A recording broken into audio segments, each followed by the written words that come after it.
Fala pessoal, tudo bem? De volta na nossa aula. Essa é uma aula inicial para iniciantes mesmo, assim, né? Como começar, né, a investir em bolsa, né, em renda variável. E hoje eu vou mostrar para vocês é, como eu faço, né, para poder fazer operações. Né?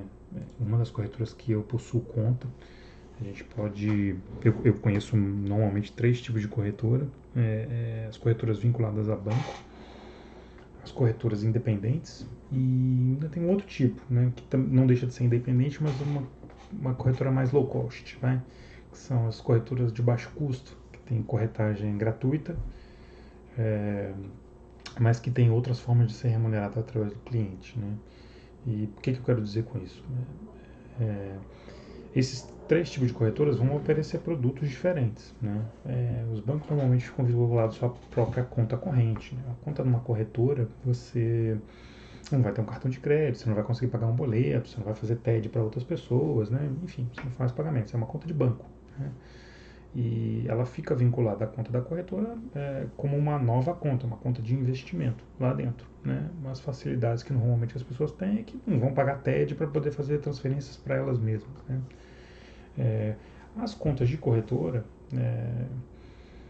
que uma delas que eu utilizo é a XP, eu gosto bastante pela segurança e pela quantidade de produtos disponível de investimento, seja na renda variável, na renda fixa, né, fundos, tesouro direto, tem N produtos diferentes. Né?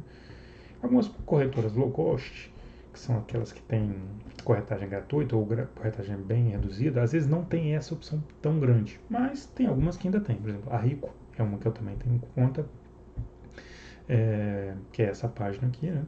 Ela mostra, né, uma cara, às vezes para quem nunca viu, né, com vários termos diferentes e tal. Então, eu vou me ater só à área de renda variável especificamente, né, e quais são os tipos de serviço, que é a área exclusiva do cliente. Você vê seu extrato por aqui, você vai clicar e vai ver o seu extrato, tá, seu nome, né, normalmente, vai aparecer aqui, a agência, quando você for fazer uma transferência, importante destacar, né, quem está começando em renda variável às vezes fica meio cabreiro, com medo do dinheiro sumir da conta. Só quem consegue fazer transferência para essa conta é você. Então você só consegue receber uma transferência do seu CPF ou do seu CNPJ se você estiver operando como uma renda variável, como pessoa jurídica. Né? Então você só consegue receber e transferir dinheiro para a sua conta. Só você faz esse tipo de transferência. Você não consegue transferir para terceiros. Né? Não sei se for para comprar algum produto, mas aí é um produto que está dentro da própria plataforma. Quem vai executar essa ordem é você.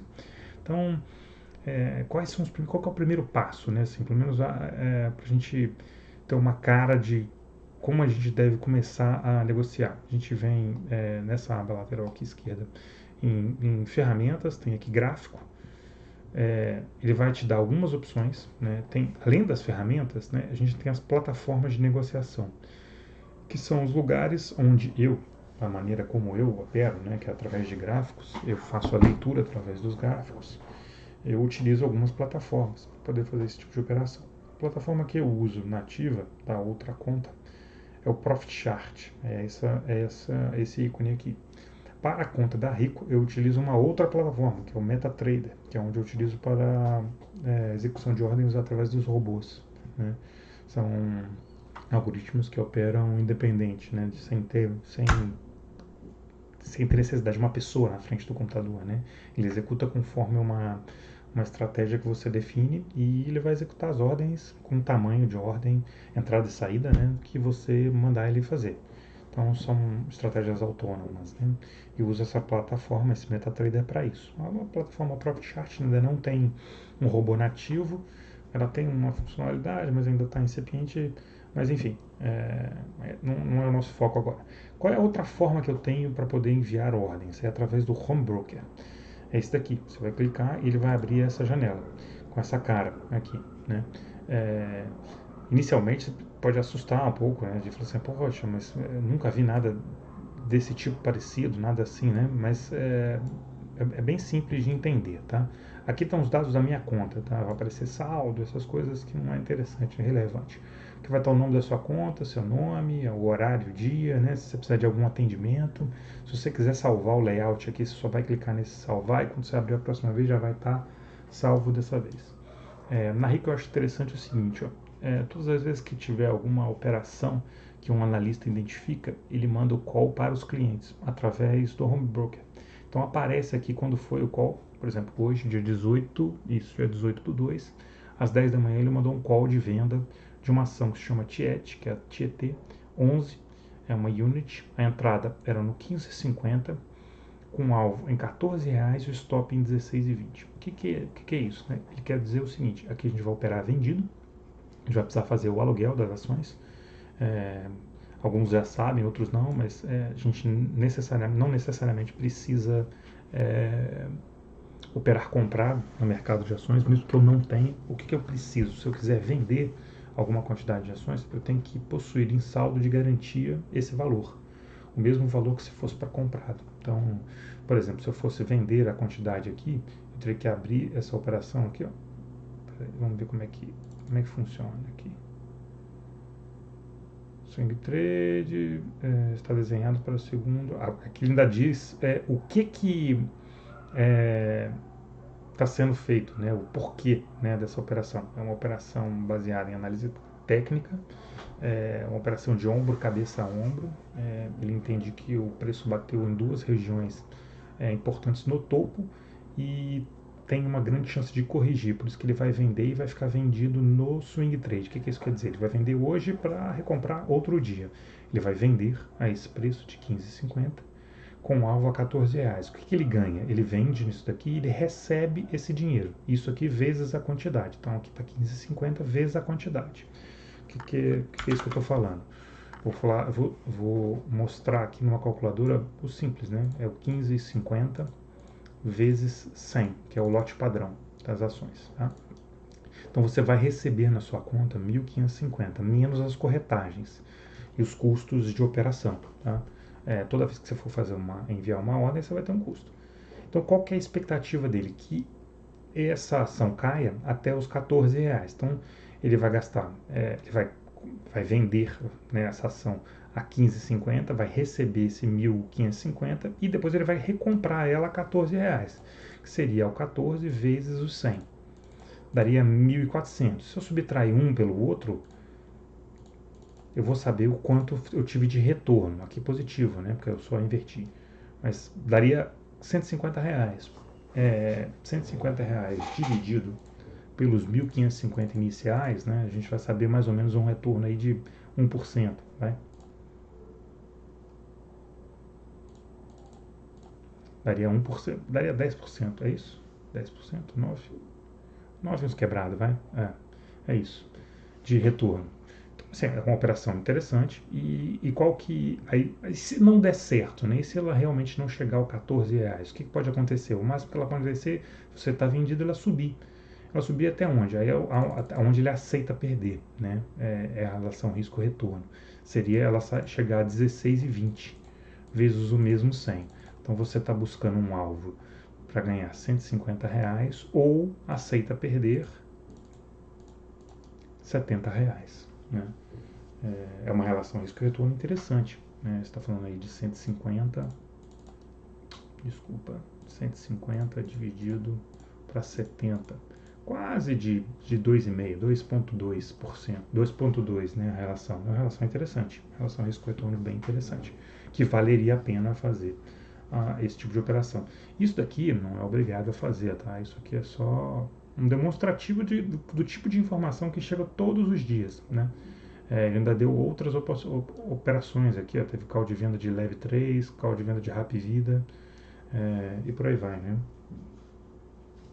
E quando chega essas informações, eles para possibilidade, né, desenhando um segundo ombro, cabeça a ombro, necessita BTC, né, é aluguel de ações, né, é a câmara onde você faz esse aluguel, para ficar vendido como se você alugasse. Alguém tem que ter a ação comprada para você alugar dela. Mas isso como que é feito? Da mesma forma que se você for fazer uma compra.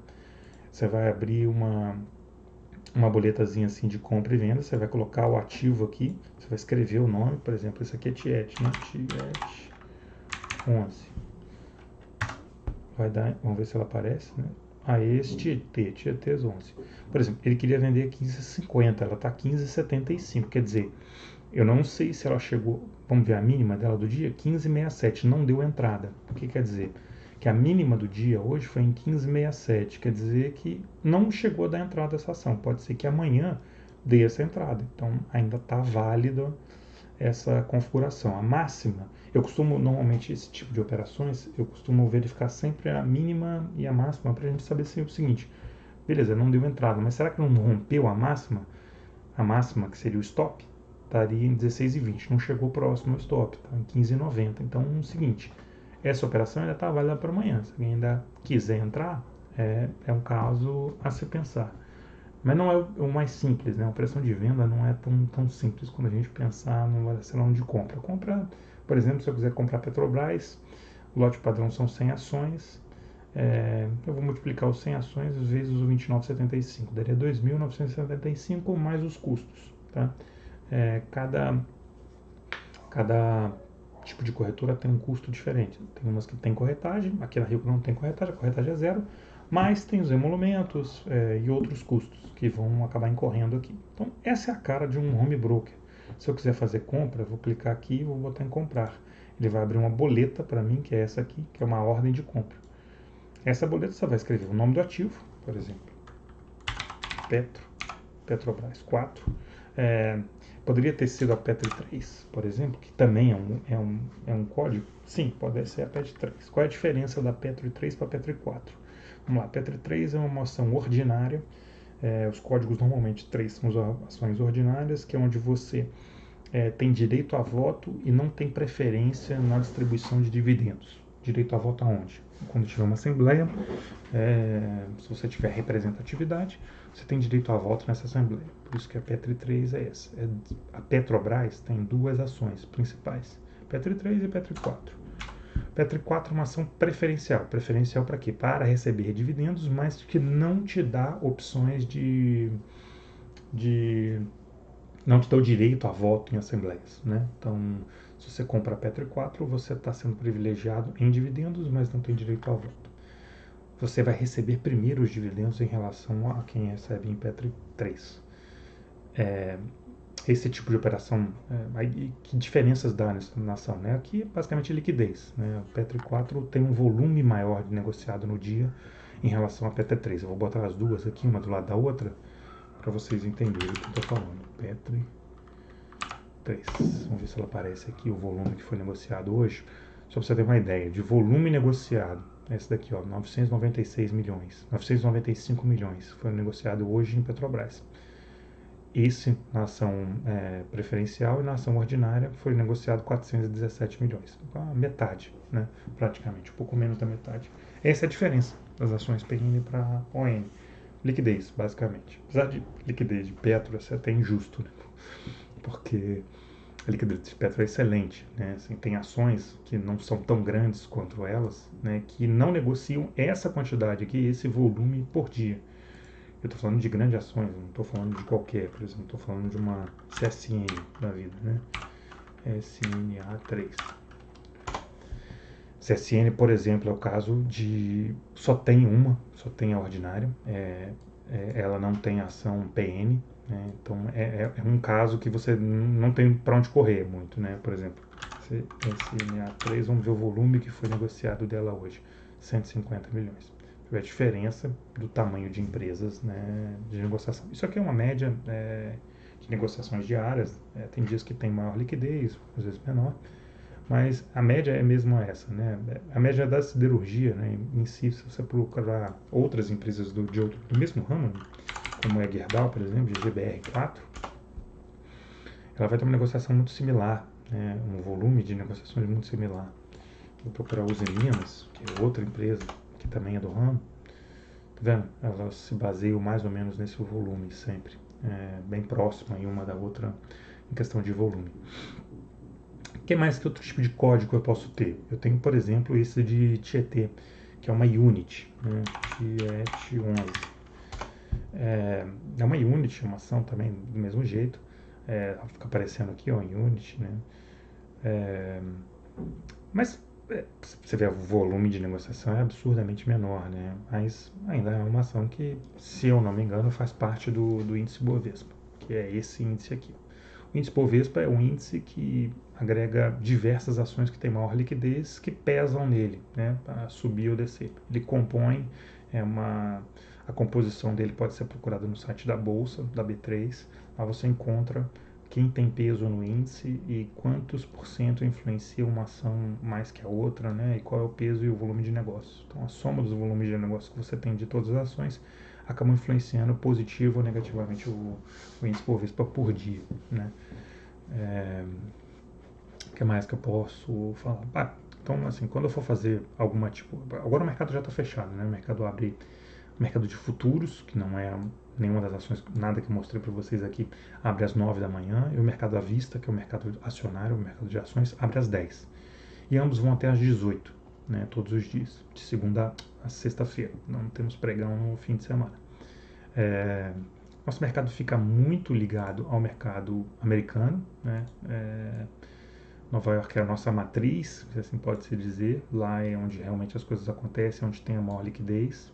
Inclusive deles entrarem comprando nossas ações ou vendendo nossas ações, a liquidez aumenta ou diminui quando eles estão operando ou não. Então, ontem foi um feriado nos Estados Unidos, a liquidez ficou bem reduzida em relação ao Brasil, né? E são dias que são mais difíceis de operar, deixa de ser menos técnico. Para quem gosta de análise técnica, igual eu gosto, é mais complicado, né? Achei interessante o Home Broker, voltando a falar, que ele te dá diversas informações, né, durante o dia, né? Notícias que vão saindo, que podem influenciar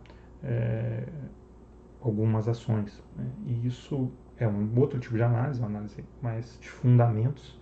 Não é muito meu forte, eu não gosto de analisar tanto as informações, mas acho relevante, né? Por exemplo, quando vai sair um balanço de uma empresa, eu evito me posicionar anterior a esse balanço, né? Porque eu analiso o gráfico, né? Eu não analiso o fundamento da empresa. O balanço analisa basicamente o fundamento.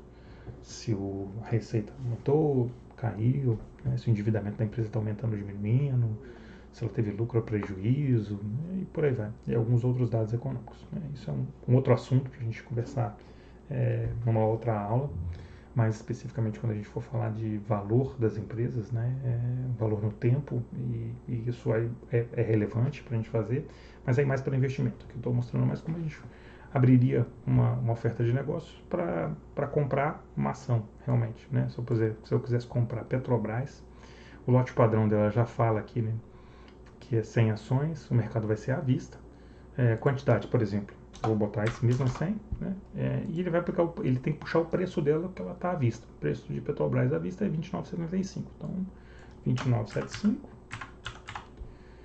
o valor da ordem já vai aparecer aqui de dentro na frente. Simplesmente, aí o que você pode mudar, né, o tipo de ordem que você pode mudar? Ela pode ter validades. Para quê? Por que você faz isso? Por exemplo, se o mercado estivesse acontecendo agora, se o mercado, digamos que eu quero comprar porque eu estou vendo uma possibilidade de alta na Petrobras. Então eu mando comprar hoje, eu envio a ordem. Acabou. Simples assim. Ele vai enviar a ordem, se bater no meu preço, eu vou comprar. Se o mercado estivesse acontecendo, eu conseguiria ser executado, porque aqui tem bastante liquidez, né? Os negócios acontecem simultaneamente. Petrobras tem um book bem cheio, a gente chama isso de book, né? Esse negócios, né? Várias pessoas querendo comprar no mesmo preço. Isso não deixa de ser um leilão, né? As pessoas querendo comprar e vender. E a ideia seria comprar e ficar com essa ação em carteira. O que eu posso fazer depois? Essa ordem é uma ordem limitada. Está limitada a quantidade de ações que eu quero enviar, aí limitada a esse lote padrão e limitada ao preço. Então, se Petrobras, por exemplo, estiver num preço acima disso daqui, minha ordem não será executada. Só será executada no 29,75 ou preço abaixo disso, para compra. Tá? E o que isso quer dizer? Que se ela estiver no 29,76, 77, 29,80, minha ordem não vai ser executada. Ela vai ficar no livro, vai ficar dentro do book, esperando a execução. Vai aparecer aqui, ó, eu vou entrar no último na fila, né, no 29,75, aparecendo um nome, que é a minha corretora, vai aparecer aqui, ó, Rico, por exemplo, quantidade, 100 ações, enviado, o horário que foi enviado. Aí o horário de envio da ordem. Ponto, é isso, vai ficar lá no book. chegou no meu preço, ele vai carregar todas as ordens que tem anteriores à minha, até a minha ser executada. E beleza, aí minha ordem foi executada, digamos que ela caiu. O que, que eu tenho que fazer? Eu tenho que. Só tenho duas. A gente só pode acontecer três coisas, né? Ou o Petrobras ficar de lado, fica com essa cotação caminhando de lado, né? O que, que isso quer dizer num gráfico, né? Pelo tempo, é 29,75 aí durante bastante tempo.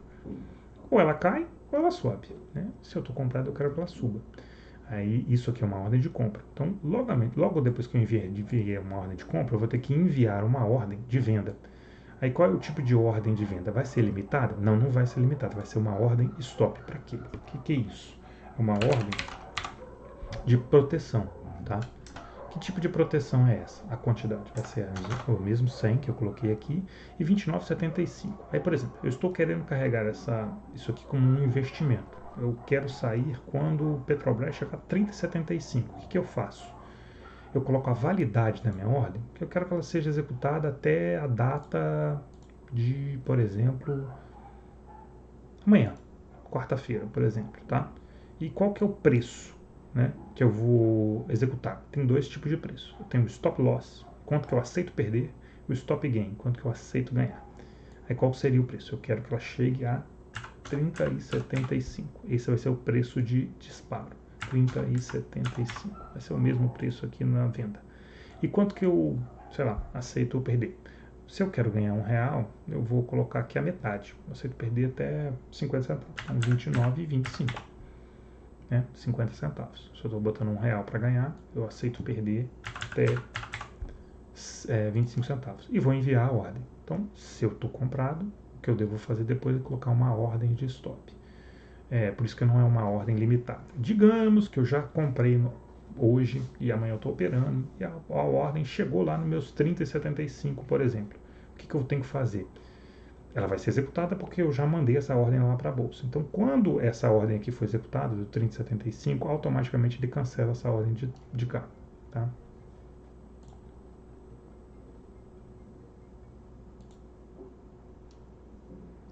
De volta aqui, gente. Vamos lá.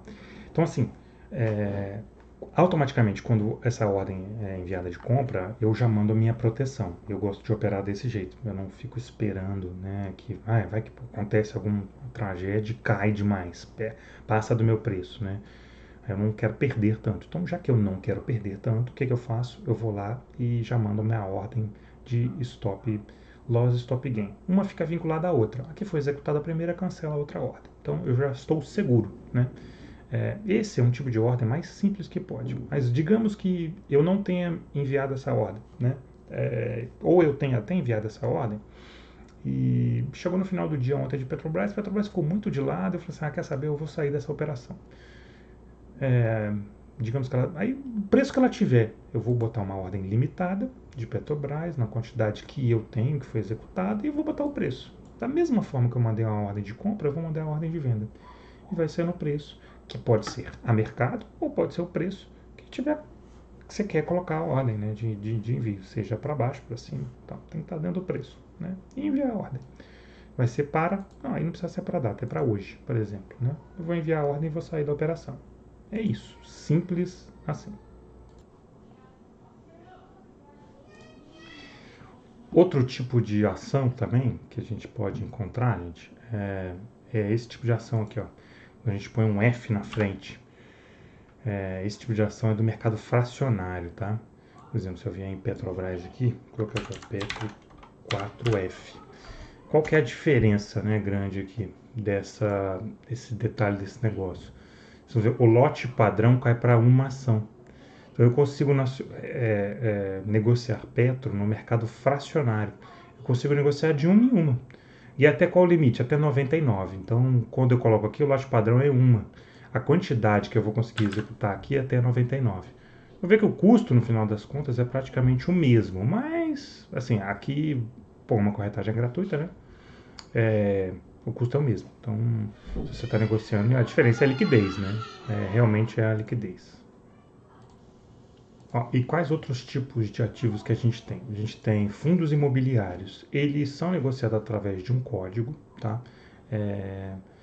Aí o que eu posso dizer para vocês, por exemplo, a Rico tem uma área interessante, que ela tem um relatório mensal, que ela fala sobre fundos. Eu só preciso encontrar onde está. Análise, se eu não me engano, é aqui ó. Carteira de fundos imobiliários. E eles fazem uma avaliação. Aqui não se olha gráfico, aqui se olha exclusivamente dados fundamentalistas, né? Qual foi a oscilação em percentual, né? O que o percentual é positivo do valor de 21%, né? A rentabilidade aí. Então, desculpa, rentabilidade de 8,9%. Então, tem alguns fundos bem interessantes, às vezes alguns bem interessantes, com uma rentabilidade às vezes mensal bem interessante também. E a diferença é o seguinte, o fundo imobiliário ele te paga dividendos é, mensalmente. Então, todos os meses você tem um dividendo a receber do valor que você tem investido. Então, vale a pena procurar na sua corretora uma área que fale sobre esse tipo de relatórios, né? Que tem uns relatórios de dividendos. É uma outra aula isso, esse foi só um inicialzinho mesmo para mostrar. Os outros para mim assim, acho que faltou aqui a gente falar, né? A gente tem 3 tipos de análise basicamente no mercado. Análise fundamentalista, onde a gente está buscando ações para investimento de longo prazo. Análise técnica, que é onde eu mais gosto de operar, é onde eu faço operações para day trade, swing trade e investimento também.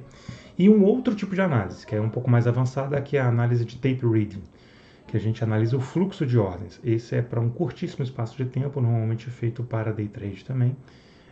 Existem algumas ferramentas específicas para tape reading, mas é algo bem mais avançado. Por hoje é isso, assim, é uma aula mais curta, mais rápida, só mesmo um overview, uma introdução do mercado. E qualquer dúvida, fiquem à vontade, podem me chamar, me perguntar que eu estou à disposição. É isso, gente.